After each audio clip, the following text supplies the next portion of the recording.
Hello, my friend. Good to see you again. This is Ms.Katherine Liu Bruce. Thank you for supporting my Christian's ministry, biblical precept preaching, teaching online, and gospel music ministry. Some of you receive it, the Sing, O Daughter of Zion, the worship city, and some of you contribute.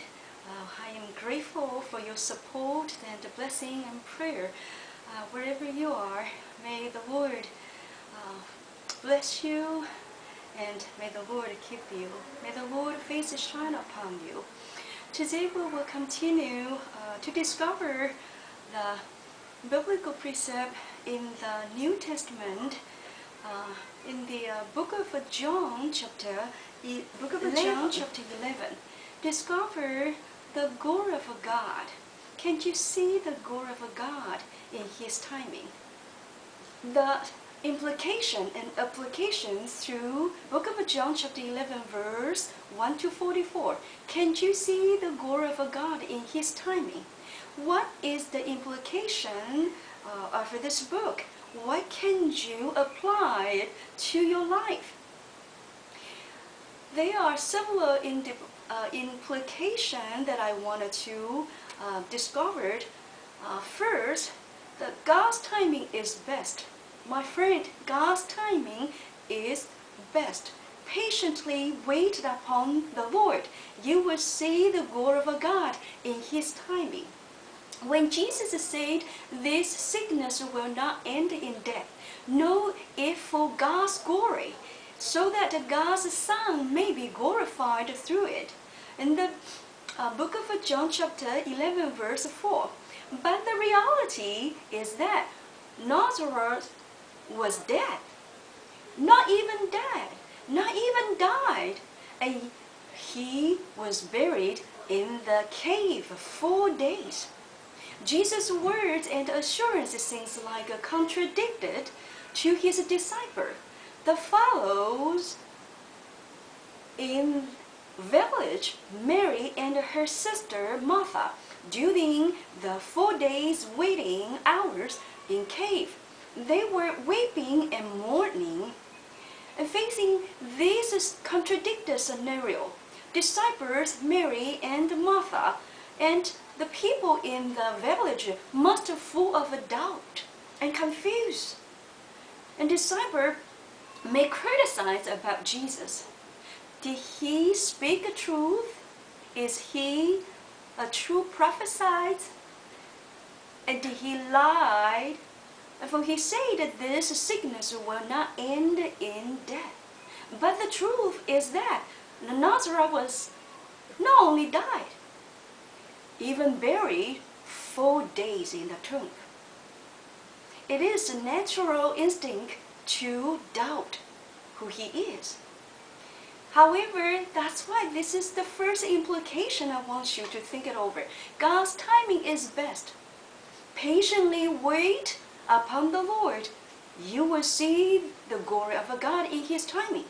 Second implication I want you to learn and apply into your life.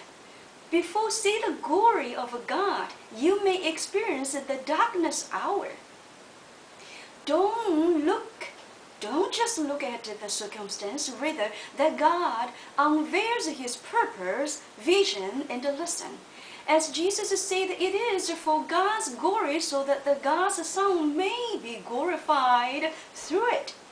Your circumstance will produce the good food, the food of the Spirit. Your circumstance, your broken heart will be produced the fruit of Spirit. So each circumstance God laid on your family or your self is purpose to produce much beautiful spiritual fruit in your life.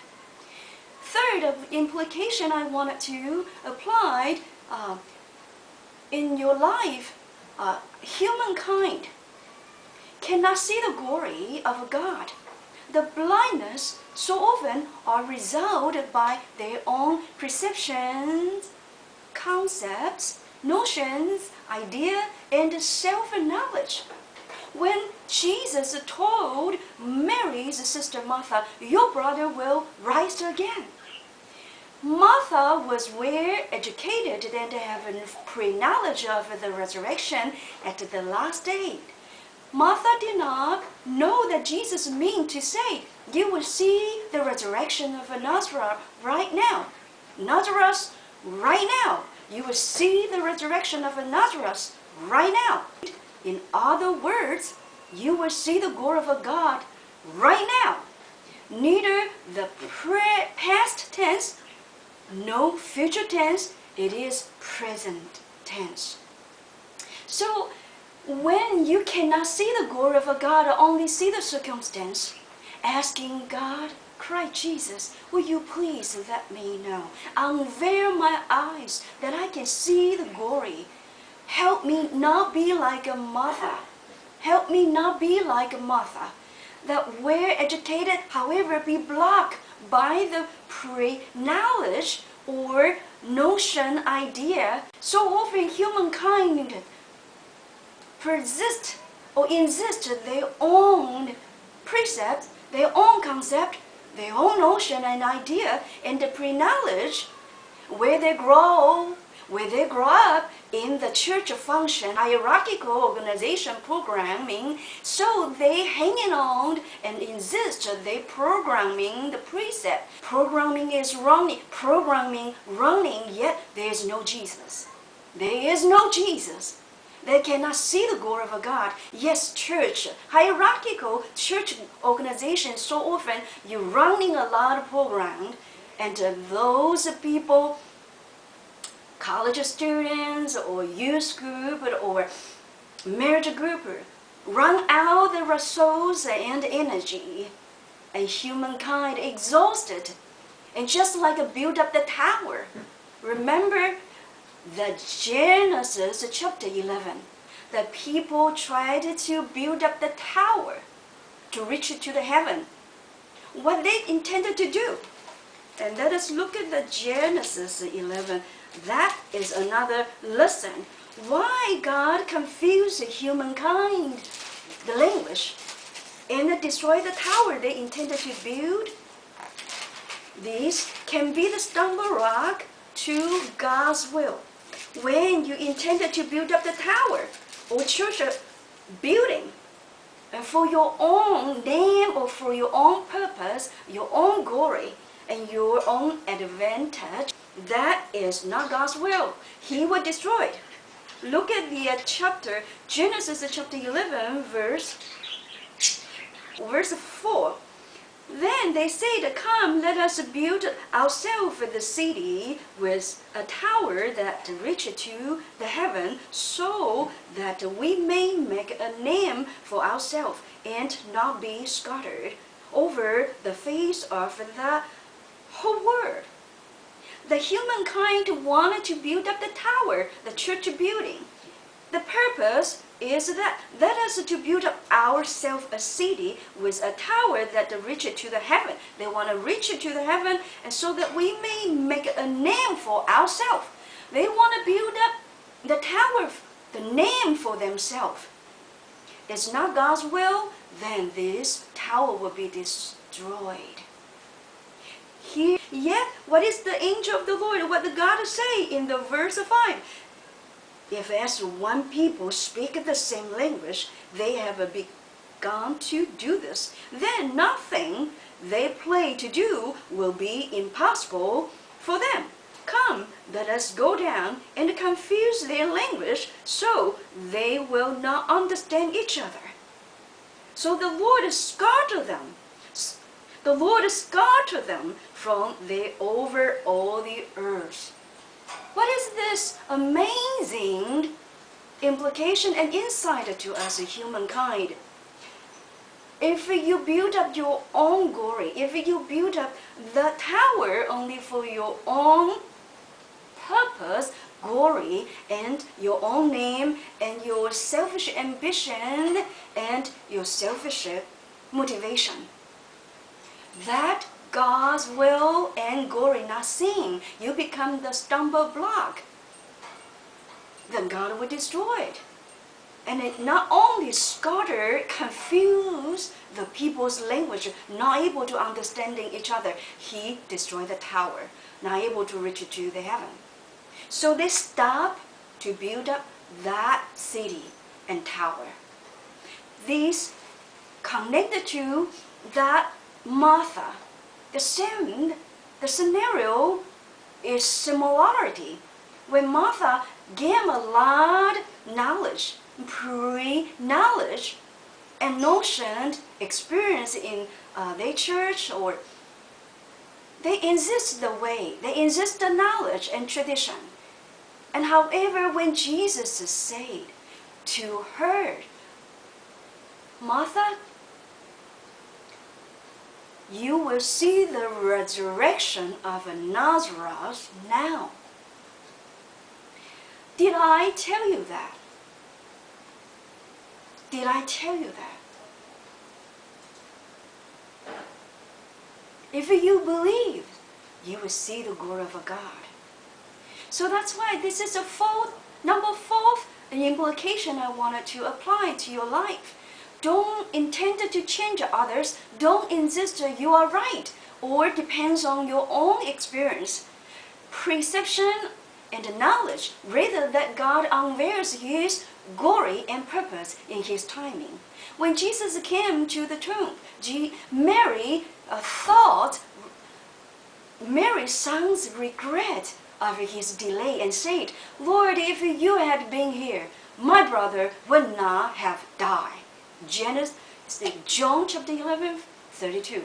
Jesus told them to take away the stone lay across the entrance. The Martha,